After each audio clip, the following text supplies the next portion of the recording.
Define national income and related aggregates. इस video में मैं आपको बताऊंगी कि कैसे बस 3-4 वर्ड्स को याद रख के आप इजीली किसी भी एग्रीगेट को डिफाइन कर सकते हो और एग्जाम में इजीली उनकी डेफिनेशन लिख सकते हो। तो सबसे पहले नेशनल इनकम और डोमेस्टिक इनकम की बात करें तो NNP@FC बोला जाता है नेशनल इनकम को और NDP@FC बोला जाता है डोमेस्टिक इनकम को। नेशनल इनकम और उसके टोटल 8 एग्रीगेट्स होते हैं ये सारे। तो कुछ ये ऐसे टर्म्स हैं जिनको आपने याद रखना है जिससे आप इजीली किसी भी डेफिनेशन को क्रिएट कर सको। जहाँ पर FC लिखा है उसकी डेफिनेशन में आएगा मनी वैल्यू और जहाँ पर MP लिखा होगा तो उस डेफिनेशन में आएगा market value. G and N, ये मैं बात कर रही हूँ फर्स्ट वर्ड की। एग्रीगेट के आगे आप देखेंगे या तो आपको ग्रॉस दिखेगा या तो आपको नेट दिखेगा। नेक्स्ट हम सेकंड वर्ड की बात करें तो या तो आपको D दिखेगा या तो फिर आपको N दिखेगा। जहाँ पर भी D लिखा है उस डेफिनेशन में आएगा ये word produce within the domestic territory और जहाँ पर भी N लिखा है वहाँ पर आप लिखेंगे produced by the normal resident of a country. First है हमारा GDP@MP।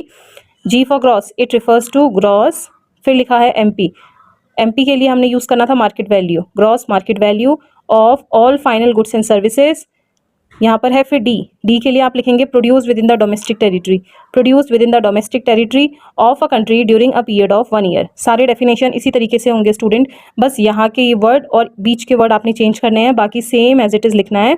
It refers to gross आएगा या तो नेट आएगा, MP के लिए या तो मार्केट वैल्यू आएगा या तो मनी वैल्यू आएगा और D के लिए या तो produce within the domestic territory आएगा या तो N के लिए produce by the normal resident of a country आएगा during a period of 1 year. GDP@FC है, G है तो ग्रॉस, FC है तो money value. It refers to gross money value of all final goods and services. अब यहाँ पर D है तो produced within the domestic territory of a country during a period of 1 year.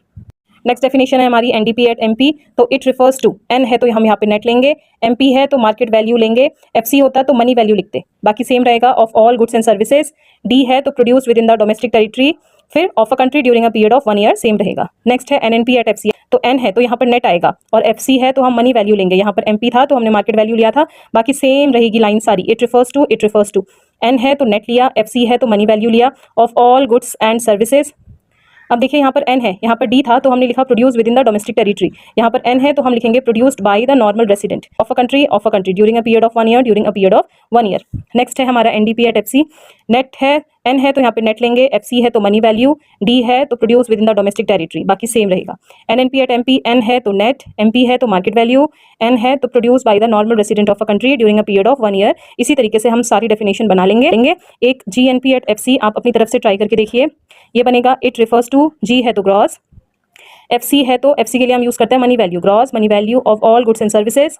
N है तो produce by the normal resident of a country during a period of 1 year. I hope ये video आपको